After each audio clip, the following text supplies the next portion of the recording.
भूमिहार जाति को भूमिहार लिखा जाए या भूमिहार ब्राह्मण, इसे लेकर नया विवाद खड़ा हो गया है। हाल की जातीय जनगणना में भूमिहार शब्द लिखे जाने के बाद समाज का एक बड़ा तबका नाराज बताया जाता है। राज्य सरकार ने गेंद स्वर्ण आयोग के पाले में डाल दी है, पर आयोग का कहना है कि ऐसे नीतिगत फैसले नियम के मुताबिक ही तय होते। आखिर क्या है पूरा विवाद, समझिए इस रिपोर्ट के जरिए। बिहार के सरकारी दस्तावेजों में भूमिहार ब्राह्मण जाति पर सवर्ण आयोग में अभी तक फैसला नहीं हो पाया है कि भूमिहार लिखा जाए या भूमिहार ब्राह्मण। दरअसल सरकारी डॉक्यूमेंट्स में भूमिहार लिखे जाने पर समाज के संगठनों ने आपत्ति दर्ज कराई थी।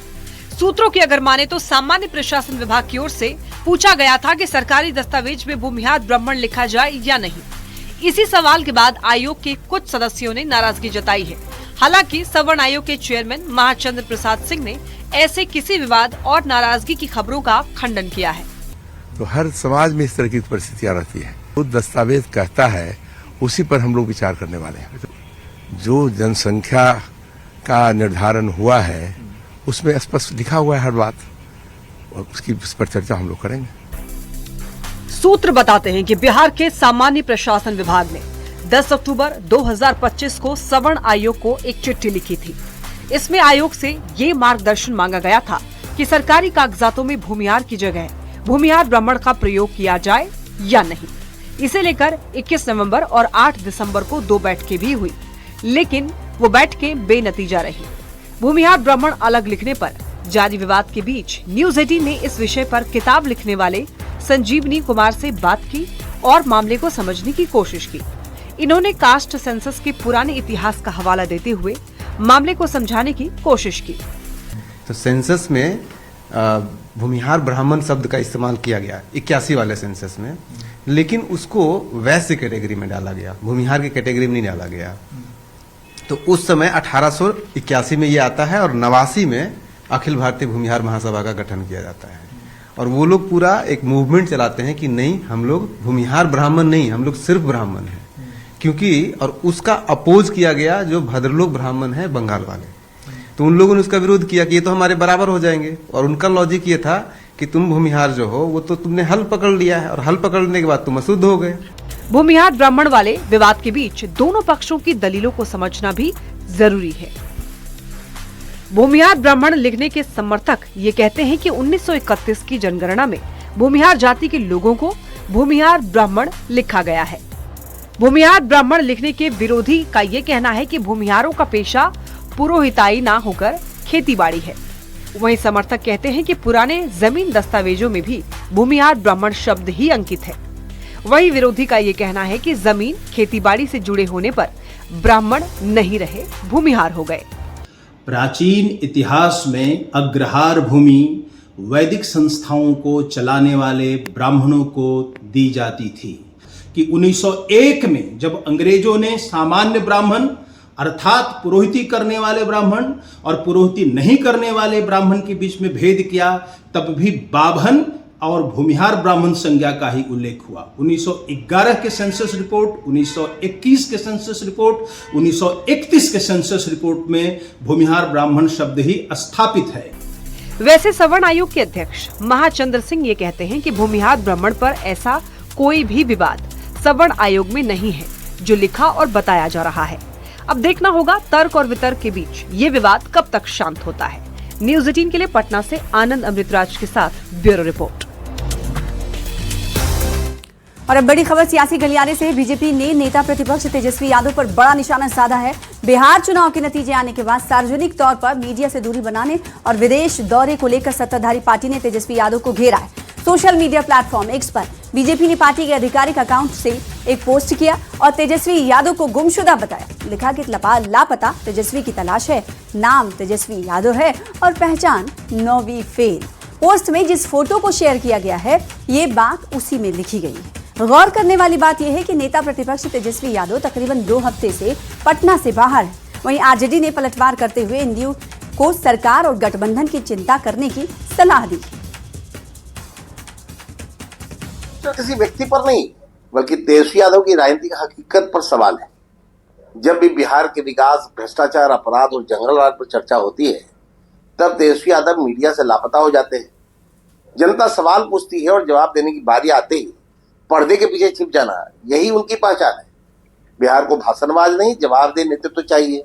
जो नेता सवालों से डरता हो वह बिहार का भविष्य नहीं, सिर्फ परिवार की राजनीति चला सकता है। बीजेपी क्या श्री तेजस्वी यादव जी पर सवाल खड़े करेगी? श्री तेजस्वी यादव जी तो बिहार की जनता के दिलों पर राज करते हैं। ये सरकार में आए हैं, जनादेश मिला है बिहार की भलाई के लिए काम करें। जो जो वादा किया है एक एक वादा तेजस्वी यादव जी पूरा करवा कर रहेंगे। ये तेजस्वी यादव जी पर सवाल खड़े करने वाले पहले अपनी चिंता करें, सरकार की चिंता करें, गठबंधन की चिंता करें, यही बहुत है।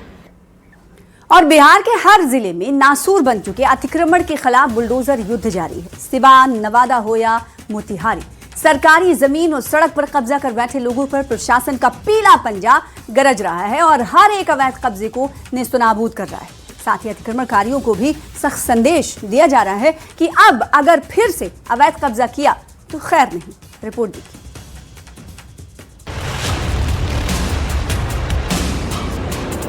बिहार के 3 जिलों सिवान, नवादा और मोतिहारी से आई 3 तस्वीरें, संदेश एक ही है, अतिक्रमणकारियों की अब खैर नहीं।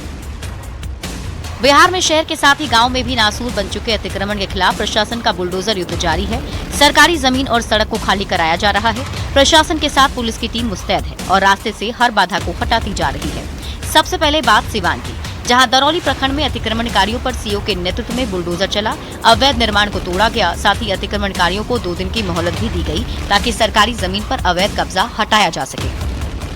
अभी अचानक से तोड़ेंगे तो लॉस हो सकता है, तो इसीलिए सबको 2 दिन का मोहलत दिया गया है ताकि सभी अपना सीढ़ी हटा ले, ऊपर जो करकट रखा है वो हटा ले, सामान वगैरह जो अस्थायी रूप से रखे हो तो उसको सभी को हटा दिया गया तत्काल। अब रुक करते हैं नवादा की ओर, जहां अतिक्रमण पर बुलडोजर तो गरज रहा ही है, हथौड़ा भी बरस रहा है। हिसुआ नगर परिषद क्षेत्र में सरकारी जमीन को अवैध कब्जा से मुक्त कराया गया। लोगों को 3 बार प्रशासन की ओर से नोटिस जारी किया गया था, लेकिन जब इसके बाद भी लोग नहीं माने तो बुलडोजर एक्शन शुरू हुआ। लोगों ने विरोध करने की कोशिश की, लेकिन पुलिस प्रशासन के आगे उनका विरोध बौना साबित हुआ। प्रशासन की कार्रवाई से अतिक्रमणकारियों में हड़कंप है। मोतिहारी में भी अतिक्रमणकारियों को बुलडोजर के जरिए सख्त संदेश दिया जा रहा है। मोतिहारी के हरसिद्धि और कोटवा के साथ रक्सौल में अभियान जारी है। हरसिद्धि में जहां सरकारी जमीन को खाली कराया गया, वहीं कोटवा के बेलवा माधो गांव में कोर्ट के आदेश के बाद टीम एक्शन में है और मकान को तोड़ा गया। मौके पर पुलिस प्रशासन की टीम मौजूद रही। बिहार में शहर शहर अतिक्रमण पर कड़ा एक्शन जारी है। अवैध निर्माण ध्वस्त किए जा रहे हैं, तो लगातार हो रही कार्रवाई के जरिए अतिक्रमणकारियों को कड़ा संदेश भी दिया जा रहा है। हर एक अवैध कब्जे के खिलाफ बुलडोजर सीना ताने खड़ा है। साथ ही साफ संदेश दिया जा रहा है कि सरकारी जमीन पर कब्जा करने की कोशिश से बाज आइए, नहीं तो प्रशासन के पीले पंजे के साथ अब हथौड़ा भी बरसेगा। न्यूज 18 के लिए सिवान से मृत्युंजय कुमार सिंह, नवादा से अनिल विशाल और मोतिहारी से अवनीश कुमार सिंह की रिपोर्ट। लालू प्रसाद के बड़े लाल और जनशक्ति जनता दल के अध्यक्ष तेज प्रताप यादव को बिहार में ही बेहतर लगता है। भाई तेजस्वी यादव की तरह वो विदेश में सैर करना पसंद नहीं करते। वीआईपी प्रमुख मुकेश सहनी के सवाल पर दिए गए जवाब के बाद बिहार की सियासत में कई माने निकाले जा रहे हैं। पूरी खबर इस रिपोर्ट में समझिए।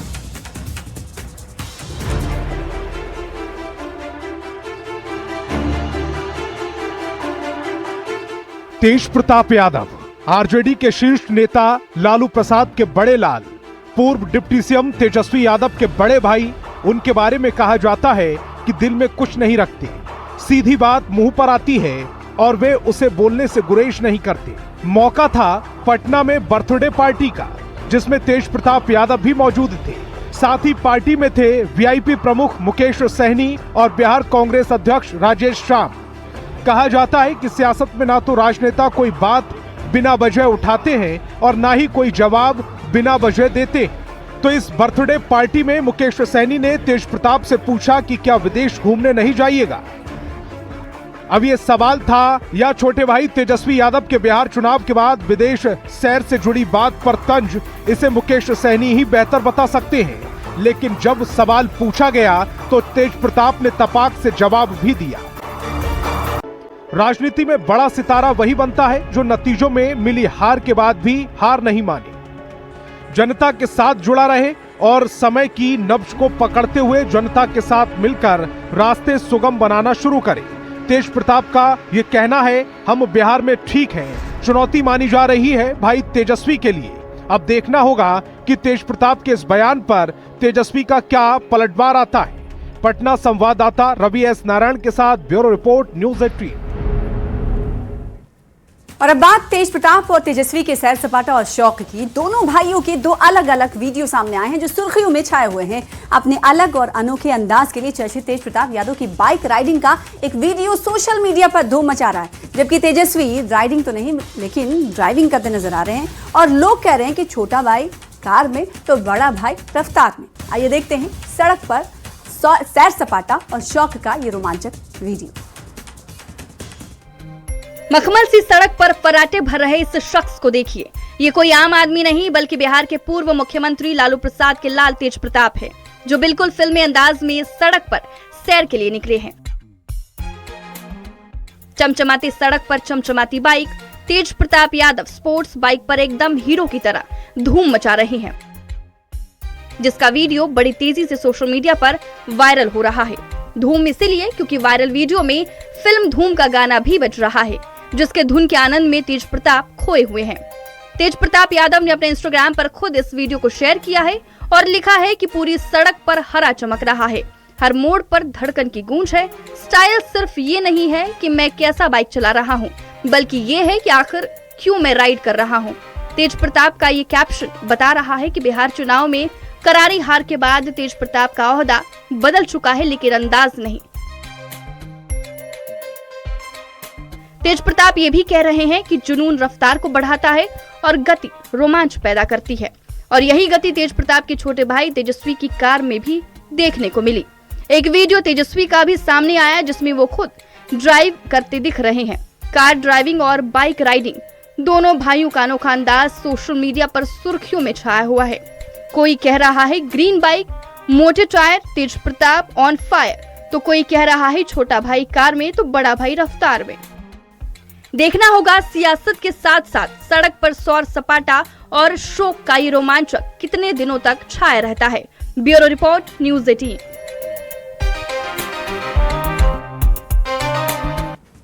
और चलिए आगे बढ़ेंगे। बड़ी खबर पटना से आ रही जिसका रुख कर लेते हैं। राजधानी जलाशय पहुंचे हैं सीएम नीतीश। प्रवासी पक्षियों का उन्होंने अवलोकन किया, राजधानी वाटिका का भी भ्रमण किया।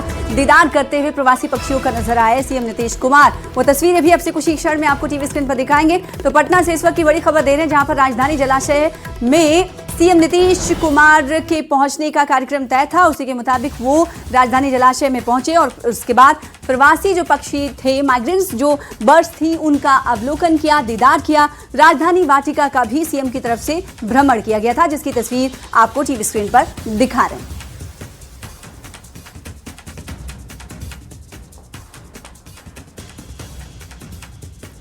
पटना के गांधी मैदान में अब युवक युवतियां दौड़, कूद, फान या प्रतियोगी परीक्षाओं से जुड़े फिजिकल टेस्ट का अभ्यास नहीं कर सकेंगी।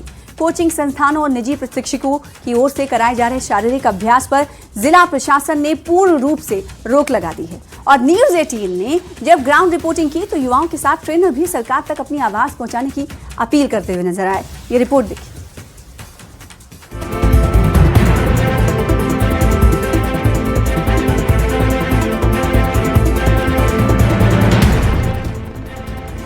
गांधी मैदान, जिसकी पहचान बिहार के सबसे बड़े ग्राउंड के तौर पर होती है, पर अब पटना जिला प्रशासन ने गांधी मैदान में फिजिकल ट्रेनिंग करने वाले युवाओं और ट्रेनर पर रोक लगाने का निर्देश जारी किया है। मंगलवार को प्रमंडलीय आयुक्त अनिमेश कुमार पराशर की अध्यक्षता में हुई समीक्षा बैठक में ये फैसला लिया गया। प्रशासन के मुताबिक इससे ग्राउंड और ट्रैक दोनों ही खराब होते हैं। दारोगा सहित अन्य प्रतियोगी परीक्षाओं के लिए फिजिकल ट्रेनिंग करते युवाओं के बीच न्यूज़ 18 संवाददाता Ravi S Narayan ground reporting के लिए पहुंचे तो युवाओं की मिली जुली प्रतिक्रिया सुनने को मिली।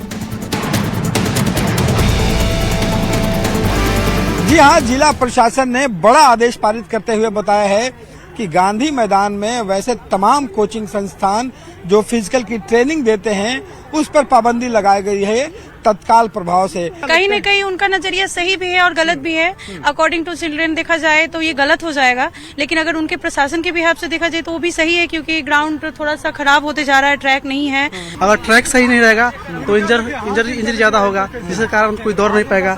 एक्चुअली गंगा किनारे है क्या कि बालू है, बालू पर एंकल पेन पकड़ लेता है। गांधी मैदान में फिजिकल ट्रेनिंग पर रोक लगा दी गई है। इस पर पटना प्रशासन का तर्क क्या है, ये जान लेते हैं। इससे मैदान की घास नष्ट होती है, जगह जगह गड्ढा भी हो चुका है, मैदान में धूल उड़ती रहती है और इससे लोगों को परेशानी होती है। युवाओं को गंगा पथ पर जाने का विकल्प दिया गया है। कलेक्ट्रेट और दूसरे घाटों पर भी शारीरिक अभ्यास के लिए अच्छी सुविधाएं हैं। वहीं युवा अभ्यर्थियों का कहना है कि प्रशासनिक नजरिए से ये आदेश बेहतर है, पर उन्हें रेगुलर प्रैक्टिस के लिए दिक्कत ना हो, इसका भी ख्याल प्रशासन को रखना होगा। तभी ये सवाल पूछा जा रहा है कि सरकारी मैदान में ट्रेनिंग न लें तो कहां जाएं? न्यूज़ 18 के लिए पटना से रवि एस नारायण की रिपोर्ट।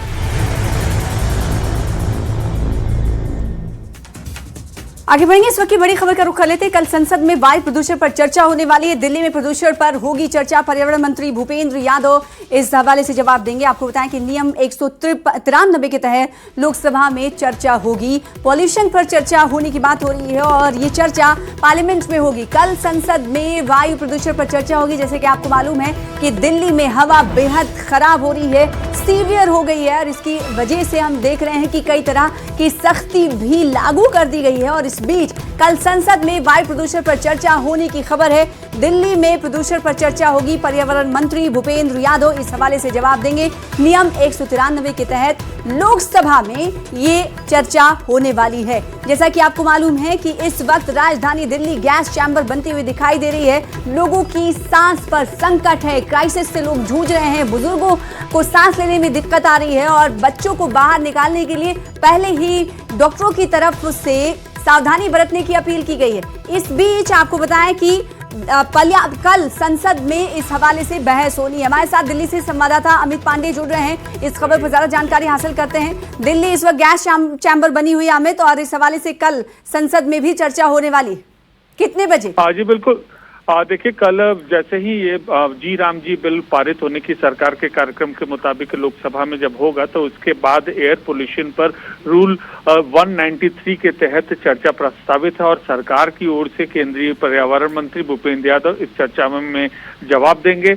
इसके अलावा जो विपक्षी सांसदों की मांग थी कि एयर पोल्यूशन पर सदन में चर्चा हो, तो इस पर अलग अलग सांसद अपनी बात रखेंगे। कुल मिलाकर एयर पोल्यूशन एक ज्वलंतशील मुद्दा है। जैसे ही सत्र ये शुरू हुआ था सांसद ये बात अपनी उठाते रहे थे और कल इस मुद्दे पर चर्चा होने की प्रस्तावना हुई है और अब कल इस पर चर्चा होगी। तो ऐसा माना जा सकता है अमित पांडे की अक्सर हम देखते हैं कि जब संसद में इस मुद्दे पर चर्चा होती है तो काफी हंगामा खेज जो सदन जो होता है, सत्र जो होता है वो माना जाता है। ऐसे में एक ऐसा मुद्दा जो सभी से जुड़ा हुआ है, सभी के स्वास्थ्य से जुड़ा हुआ है, तो कल कुछ तस्वीरें ऐसी ही नजर आने वाली हैं अमित? बिल्कुल, लगातार जैसे ही इस सत्र की शुरुआत हुई थी हम ऐसी अलग अलग तस्वीरें देख रहे थे। जैसे कुछ सांसद मास्क से आए, कुछ सांसद साइकिल से आए, कुछ सांसद मोटरसाइकिल से आए और आज एक सांसद जमीन पर बैठकर धरना देने लगे। तो अलग अलग तरीके से इस ज्वलंतशील मुद्दे पर चर्चा की मांग की थी विपक्षी सांसदों ने और कल जब ये चर्चा होगी तो देखने वाला होगा कि किस तरीके की तस्वीरें सामने निकलकर सामने आती है। लेकिन इम्कान जाहिर किया जा रहा है कि कुछ हंगामा खेज तस्वीरें ही सामने आएंगी, क्योंकि इस मुद्दे पर विपक्ष जो है सरकार को घेरती रही है। चलिए आगे बढ़ लेते हैं। बड़ी खबर आपको दे दें कि बिहार बीजेपी के नए प्रदेश अध्यक्ष संजय सरावगी के स्वागत के लिए बीजेपी कार्यालय में बड़ी तैयारी की जा रही है और इन्हीं तैयारी का जायजा लेने पहुंचे बीजेपी बिहार प्रभारी विनोद तावड़े और उप मुख्यमंत्री सम्राट चौधरी। तो बड़ी खबर आपको इस वक्त की दे रहे हैं बिहार से, जहां पर इस वक्त तैयारियां जोरों शोर से चल रही हैं, क्योंकि बिहार बीजेपी के नए प्रदेश अध्यक्ष संजय सरावगी के स्वागत की तैयारियां हैं। ऐसे में बीजेपी कार्यालय में बड़ी तैयारी की जा रही है, जिसकी तस्वीर आपको टीवी स्क्रीन पर दिखा रहे हैं और इन्हीं तैयारियों का जायजा लेने के लिए पहुंचे हैं बीजेपी बिहार प्रभारी विनोद तावड़े और उप मुख्यमंत्री सम्राट चौधरी। तो तैयारियों का जायजा लेने के लिए ये दोनों नेता पहुंचे हुए हैं। पटना से बड़ी खबर आपको दे रहे हैं। देखिए पूरी तरीके से जश्न का माहौल, इस होर्डिंग्स और बैनर्स को देखकर आप समझ सकते हैं कि स्वागत की तैयारियां कैसी। बीजेपी के नए प्रदेश अध्यक्ष संजय सरावगी कल पटना में पदभार ग्रहण करेंगे। इससे पहले दरभंगा में बाबा कुशेश्वरनाथ महादेव मंदिर में संजय सरावगी ने जलाभिषेक कर पूजा अर्चना की। उन्होंने नवादा भगवती और कसरौर भगवती स्थान में भी पूजा कर मां भगवती का आशीर्वाद दिया। दरभंगा से कुशेश्वर स्थान जाने के दौरान बीजेपी कार्यकर्ताओं ने उनका ढोल नगाड़े के साथ भव्य स्वागत किया। संजय सरावगी ने कहा कि बीजेपी के शीर्ष नेतृत्व की ओर से जो जिम्मेदारी उन्हें सौंपी गई है उसे वो पूरी जिम्मेदारी से निभाएंगे। 18 तारीख को जो मुझे दायित्व मिला है वहाँ भारतीय जनता पार्टी के प्रदेश कार्यालय में प्रवेश का कार्यक्रम है। तो मैं पूरे मिथिला के जो प्रमुख शक्तिपीठ हैं, धर्मस्थल है, वहाँ शीश नवाते हुए सबसे प्रणाम करते हुए यहाँ पे होकर कल मैं अपने जो मुझे नया दायित्व मिला है उस दायित्व का पदभार ग्रहण कार्यक्रम करूँगा। भोजपुरी के शेक्सपियर भिखारी ठाकुर की जयंती 18 दिसंबर को छपरा में उनके पैतृक गांव कुतुबपुर समेत देश भर में मनाई जाएगी। इस मौके पर बिहार के राज्यपाल आरिफ मोहम्मद खान कुतुबपुर गांव पहुंचेंगे। कुतुबपुर गांव में भिखारी आश्रम और भिखारी ठाकुर के पैतृक घर जाकर राज्यपाल उनके चित्र पर माल्यार्पण करेंगे। इसको लेकर जिला प्रशासन ने पूरी तैयारी कर ली है और इस हवाले से उनकी तैयारी आखिरी चरण में दिखाई दे रही है। एसएसपी समेत तमाम आला अधिकारियों ने कुतुबपुर गांव पहुंचकर सुरक्षा व्यवस्था का जायजा लिया और कार्यक्रम को लेकर परिवार भिखारी ठाकुर के परिवार वालों से भी मुलाकात की। लोगों ने गांव की समस्या के समाधान की मांग की। साथ ही भिखारी ठाकुर को मरणोपरांत सर्वोच्च सम्मान भारत रत्न देने की मांग भी की। खुशी ये बात के बाद कि भिखारी ठाकुर यहाँ हमारे धरती के लाल हैं और यहाँ पर पहली बार राज्यपाल महोदय आ रहे हैं, जो कि और हम लोगों के बीच खुशी है कि हमारे धरती पर राज्यपाल महोदय का आगमन हो रहा है। देश के यशस्वी प्रधानमंत्री श्री नरेंद्र मोदी और गृह मंत्री श्री अमित शाह जी को भी पहल हुआ है। हमारे जितने बिहार के सांसद हैं, कैबिनेट मंत्री हैं, सभी लोगों ने अनुशंसा किया है। हमारे राजीव प्रताप रूडी जी भी लोकसभा में इस सदन को उठाए हैं और बिहार के सदन में भी उठा है। हमको लगता है कि अगर इस बार भिखारी ठाकुर जी को सम्मान मिलेगा तो बहुत बड़ा चांद लग जाएगा। तिरहुत स्नातक निर्वाचन क्षेत्र से जुड़े एक मामले में निर्वाचन आयोग ने जांच का आदेश दिया है। ये कार्रवाई अधिवक्ता शरद सिन्हा की शिकायत के बाद की गई है, जिसमें उन्होंने नामांकन से संबंधित फॉर्म 18 के प्रपत्र में कथित तौर पर छेड़छाड़ किए जाने का इल्जाम लगाया था। मामला बिहार विधान परिषद के तिरहुत स्नातक निर्वाचन क्षेत्र के चुनाव से संबंधित है। शिकायतकर्ता अधिवक्ता शरद सिन्हा का कहना है कि निर्वाचन आयोग द्वारा उपलब्ध कराए गए फॉर्म 18 के मूल प्रारूप में बदलाव किया गया, जिससे पूरी प्रक्रिया की निष्पक्षता और पारदर्शिता पर, ट्रांसपेरेंसी पर सवाल खड़े होते हैं। हमारे आवेदन के आलोक में जांच करने का आदेश दिया गया है, जिसमें हमने ये आरोप लगाया है कि जो वोटर बनाई जा रही है उस वोटर में जो प्रारूप है, प्रारूप का 2 प्रोविजंस है, उस प्रारूप को या तो आप उस कार्यालय से प्राप्त करें फॉर्म को वोटर बनने के लिए, या आप जो वेबसाइट है इलेक्शन का वहाँ से आप डाउनलोड करें। 2 चीज़ गड़बड़ी पाई जा रही है। और अब खबर बगहा से है, जहां पुलिस अभया ब्रिगेड के जरिए स्कूली छात्राओं को सशक्त बनाने के लिए जागरूकता अभियान शुरू कर रही है। स्कूली छात्राओं के बीच पुलिस की टीम पहुंचकर बेटियों को आत्मरक्षा और अपराध से सचेत करने के गुर सिखा रही है। महिला एसपी निर्मला खुद इस अभियान की कमान संभाल रही है। पुलिस के इस अभियान की समाज में काफी सराहना हो रही है। तो वहीं स्कूलों के आसपास बदमाशी करने वाले शरारती तत्वों पर भी बड़ी कार्रवाई शुरू की गई है। बस 2 ही पंक्तियां याद है। मुख्यालय, पुलिस मुख्यालय के द्वारा एक निर्देश आया था हम लोगों को, सभी जिले के पुलिस अधीक्षक को निर्देश आया है कि अभया ब्रिगेड का गठन किया जाए। और इस अभया ब्रिगेड का कार्य होगा कि जो भी मनचले हैं, जो महिलाओं के साथ, लड़कियों के साथ जो छेड़खानी करते हैं, तो ये ब्रिगेड जो है इस विद्यालयों के आसपास जाएगा, लड़कियों से पूछताछ करेगा और जो मामले प्रकाश में आएंगे उनके विरुद्ध जो है सो उचित कानूनी कार्रवाई सुनिश्चित करेगा। तो अपना बिहार में फिलहाल इतना ही। मुझे दीजिए इजाजत और जोहार झारखंड देखिए हमारे साथी प्रशांत के साथ। तो जोहार